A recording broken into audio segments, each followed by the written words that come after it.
Hello friends स्वागत है आपका एक और नई वीडियो में। दोस्तों इस वीडियो में मैं बात करने वाला हूं कि मार्केट कितने प्रकार के होते हैं। तो दोस्तों मार्केट मोटा मोटी दो प्रकार के होते हैं, एक होता है कैश मार्केट, एक होता है फ्यूचर एंड ऑप्शन। अब इनमें आगे क्या क्या होता है वो हम अच्छे से समझेंगे, तो वीडियो आप पूरा देखिएगा। दोस्तों जो कैश मार्केट होता है, जैसा कि नाम से ही पता चल रहा है, तो इसमें सारा काम कैश पे ही होता है, मतलब कैश या बैंकिंग ट्रांजैक्शन समझ सकते हो आप। तो इसमें दो प्रकार से ट्रेडिंग होती है, एक होती है इंट्राडे और एक होती है दोस्तों डिलीवरी। इसको CNC भी कहते हैं, कैश एंड कैरी।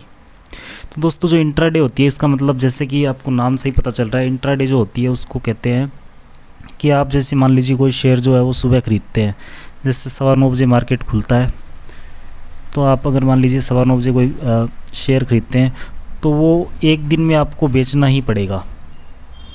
अगर आप उसे नहीं बेचते हो तो वो अपने आप शाम को बिक जाएगा, या फिर अगर आप मार्केट में सेल कर सकते हो, क्योंकि इंट्राडे में आप अगर आपके पास शेयर नहीं भी है तो भी आप सेल कर सकते हो, तो वो आपको शाम तक ख़रीदना ही पड़ेगा जब तक मार्केट बंद होता है। अगर आप नहीं खरीदते हो तो अपने आप वो ख़रीदा जाएगा। तो इसका मतलब ये हुआ कि आप मान लीजिए कि सुबह कोई शेयर खरीदते हैं 10 रुपये का, और मान लीजिए वो 12 बजे तक 11 रुपये का हो जाता है, तो आप उसे बेच के 1 रुपये का प्रॉफिट बुक कर सकते हैं। या फिर आप इसे यूँ समझ सकते हैं कि आप 10 रुपये का कोई शेयर खरीदते हैं और वो गिरते गिरते गिरते गिरते शाम को जब मार्केट बंद होता है तब तक ये 7 रुपये का बचता है, तो आपको 3 रुपये का लॉस होगा ही होगा, कोई दूसरा ऑप्शन आपके पास है नहीं। तो दोस्तों जैसे कि मैंने आपको बताया कि इंट्राडे ये कैश सेगमेंट जो होता है उसमें एक इंट्राडे हो गया। अब दूसरा चलते हैं, वो होता है डिलीवरी, और इसको CNC भी कहते हैं, कैश एंड कैरी। तो जो दोस्तों डिलीवरी का जैसे कि नाम से ही पता चल रहा है कि आपको डिलीवरी मिल जाती है जब भी आप कोई चीज़ खरीदते हो, जैसे कि आप कोई प्लॉट खरीदते हो या ज़मीन खरीदते हो, दुकान खरीदते हो, तो जैसे उसकी डिलीवरी मिलती है उसी प्रकार आपको यहाँ पे शेयर की डिलीवरी मिल जाती है। तो आप शेयर जैसे खरीदते हो 100 रुपये का, उसकी आपको डिलीवरी मिल जाएगी T+2 डेज़ में मिलती है, मतलब 3 दिन में आपको डिलीवरी मिल जाती है। उसके आपके डीमेट अकाउंट में ये रिफ्लेक्ट होने स्टार्ट हो जाते हैं। आप इसे जब चाहो तब बेच सकते हो, 1 दिन में बेच सकते हो, 1 महीने में बेच सकते हो, 1 साल में बेच सकते हो, या फिर आप 10 साल बाद बेच सकते हो, या कभी भी आप लाइफ टाइम में जब आपका मूड हो तब बेच सकते हो। तो इसमें रिस्क बहुत कम होता है लॉस होने का, इसलिए क्योंकि मान लीजिए आप कोई शेयर 100 रुपये का खरीदते हो और 100 रुपये का खरीद के आप उसे छोड़ देते हो, तो होता क्या है कि जैसे जैसे इकोनॉमी ग्रोथ करती है या कंपनी का ग्रोथ करती है, इंडस्ट्री ग्रोथ करती है, तो उस हिसाब से ये बढ़ता बढ़ता मान लीजिए कभी आज से 2 साल 3 साल बाद 1000 रुपये का हो जाता है, तब आप उसे बेच सकते हो। ये एक प्रकार से इन्वेस्टमेंट हो गया, और इसमें सबसे कम अगर शेयर मार्केट में रिस्क कह सकते हैं तो वो इसी में होती है। इंट्राडे में भी बहुत ज़्यादा रिस्क का मामला होता है। इसके अलावा जो फ्यूचर एंड ऑप्शन है वो तो खतरे का ही घर है अपने आप में ही, F&O जिसे बोलते हैं, वो मैं अब आपको समझाने वाला हूँ कि F&O क्या होता है। तो दोस्तों सिंपली कैश मार्केट हो गया और इसके अलावा फ्यूचर एंड ऑप्शन हो गया, तो दो प्रकार के मार्केट या सेगमेंट कह सकते हो इनको आप। तो जो कैश मार्केट होता है उसमें मैंने आपको बता दिया कि इंट्राडे होता है जिसको 1 दिन में बेचना ही पड़ता है, या अगर आपने बेच रखा है, सेल कर रखा है, तो आपको ख़रीदना पड़ेगा। इसके अलावा डिलीवरी होती है। अब चलते हैं F&O की तरफ। तो दोस्तों F&O जो होता है इसकी फुल फॉर्म होती है, पहले तो मैं आपको बता देता हूँ, फ्यूचर एंड ऑप्शन।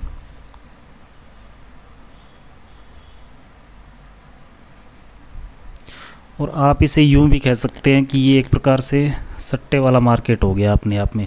ये अपने आप में बहुत बड़ा मार्केट होता है दोस्तों। ऐसे 5 मिनट की वीडियो में तो आपको नहीं समझ में आएगा, लेकिन मोटा मोटा आपको समझ में आ जाएगा कि ये क्या चीज़ होती है। तो अगर आप बेसिक से समझ रहे हो तो अभी आप इतना समझ लीजिए, इसके आगे जब क्लासें चलेगी तो मैं आपको पूरी डिटेल से इसको बताऊंगा कि किस प्रकार इसमें ट्रेडिंग होती है। वैसे ये सभी को मिलता भी नहीं है, ये वाला जो सेगमेंट होता है, ये जो अगर सैलरीड पर्सन है या आपका कुछ बिजनेस वगैरह ITR वगैरह जा रही है, अच्छा पैसा आप कमा रहे हो, तभी ये ऑप्शन आपके लिए अवेलेबल होता है, वरना डीमेट अकाउंट में सिर्फ आपको कैश और इक्विटी वाला ऑप्शन ही अवेलेबल होता है। तो दोस्तों फ्यूचर वाला क्या होता है कि फ्यूचर में आप कोई भी शेयर खरीद सकते हो या बेच सकते हो। जैसे आज किसी के साथ आप कॉन्ट्रैक्ट करते हो, जैसे आप बायर हो, अगर आप बायर हो तो सामने एक सेलर भी होगा, तो उससे आज जैसे रिलायंस का शेयर जो है वो 100 रुपये का चल रहा है, ठीक है। आपको लग रहा है कि यार ये बढ़ेगा, कितना भी बढ़ सकता है, तो आप उसके साथ कॉन्ट्रैक्ट ये कर सकते हो कि मेरे को ये शेयर इस डेट को 105 रुपये का चाहिए, ये फ्यूचर कॉन्ट्रैक्ट हो गया अपने आप में। इसी प्रकार सामने वाले के लिए उल्टा हो जाएगा। अब चलते हैं ऑप्शन की तरफ। तो दोस्तों इसमें शर्त लगती है, ऑप्शन में क्या होता है, शर्त लगती है कि इसमें दो ऑप्शन में दो टाइप होते हैं। एक होता है कॉल ऑप्शन और दूसरा होता है पुट ऑप्शन। इनमें दो पार्टियां होती है, क्योंकि मैंने आपको जैसे बताया कि कोई भी कॉन्ट्रैक्ट करते हैं तो उसमें दो पार्टी होती है, एक बायर होता है एक सेलर होता है। तो जो यहाँ पे बायर होता है उसको कहते हैं कॉल बायर, और जो यहाँ पे बेचता है उससे कहते हैं कॉल राइटर, या आप सिंपली समझ लो सेलर। तो दोस्तों इसमें क्या होता है कि इसमें शर्त ये लगाई जाती है कि मान लीजिए कोई शेयर है 100 रुपये का, इसमें ये शर्त लगाती है, जो कॉल बायर होता है वो ये कहता है कि ये शेयर ऊपर बढ़ेगा। अगर ये शेयर ऊपर बढ़ेगा तो मैं जितना ये ऊपर बढ़ेगा, मतलब एक लिमिटेड जो रेट होता है उस पे लगाई जाती है, उसे स्ट्राइक प्राइस कहते हैं। अगर ये स्ट्राइक प्राइस से ऊपर बढ़ गया तो जितना ये ऊपर बढ़ेगा उतना मेरा प्रॉफिट होगा। यानी बढ़ गया तो मैं जीतूंगा और अगर गिर गया तो मैं कुछ नहीं दूंगा। इस प्रकार की शर्त यहाँ पे लगती है। अब जो कॉल सेलर होता है, कॉल राइटर होता है, वो क्या करेगा।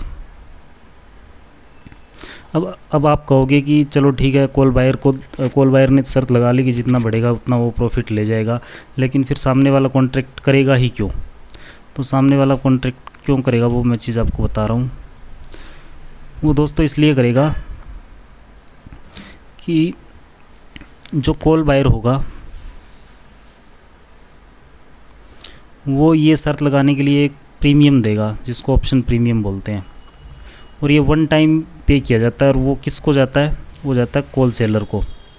अब मान लीजिए कि ठीक है, इसने शर्त लगाई कि ऊपर जाएगा मार्केट, अगर ऊपर जाता है तब तो ये प्रॉफिट में रहेगा।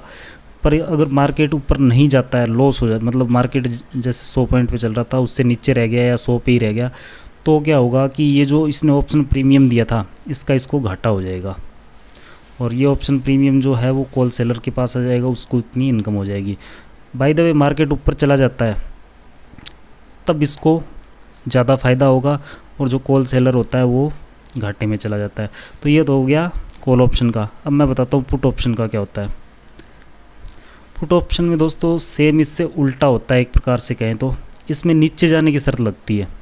जो पुट बायर होता है, इसमें भी पुट बायर होता है, और दूसरा होता है पुट राइटर या पुट सेलर कह सकते हैं आप उसे। तो जो पुट बायर होता है वो ये शर्त लगाता है कि मार्केट नीचे जाएगा, मतलब उसे उम्मीद है कि मार्केट अभी जैसे 100 पॉइंट पे चल रहा है तो इससे नीचे जाने की उम्मीद है। तो इसमें ये शर्त लगती है पुट बायर जो है वो ये कहता है कि अगर मार्केट इससे नीचे गया, जितना नीचे जाएगा वो मेरा प्रॉफिट होगा, अगर मार्केट ऊपर गया तो मैं तुझे कुछ नहीं दूंगा। इसके बदले भी इसको ऑप्शन प्रीमियम देना पड़ता है, जो कि राइटर के पास जाता है। और राइटर को क्या फ़ायदा होता है कि अगर मार्केट इससे नीचे नहीं गया तब तो वो ऑप्शन प्रीमियम लेके बैठ जाएगा और उसका वही फ़ायदा होगा, लेकिन अगर मार्केट इससे नीचे चला जाता है तो उसको अनलिमिटेड लॉस भी हो सकता है। तो दोस्तों ये इस प्रकार की शर्त लगती है मार्केट में। तो इनके बारे में डिटेल से मैं आज आगे बताऊंगा, लेकिन मेरा बेसिक फंडा जो आपको समझाना था वो इंट्राडे और डिलीवरी के बारे में समझाना था। आई होप ये वीडियो आपको अच्छा लगा और आपको समझ में आया होगा कि इंट्राडे क्या होता है, डिलीवरी क्या होता है, और कौन कौन से सेगमेंट शेयर मार्केट में काम करते हैं। तो दोस्तों अगर ये वीडियो आपको अच्छा लगा हो तो वीडियो को लाइक करना, चैनल को सब्सक्राइब करना। ये जो वीडियो मैं बना रहा हूँ ये बिल्कुल ही बेसिक है, जिनको शेयर मार्केट के बारे में कुछ भी नहीं पता उनके लिए है। बाकी इसमें एडवांस वीडियो भी आएंगी, वो आगे आएंगी। तब तक के लिए चैनल से जुड़े रहिए। वीडियो देखने के लिए आपका धन्यवाद।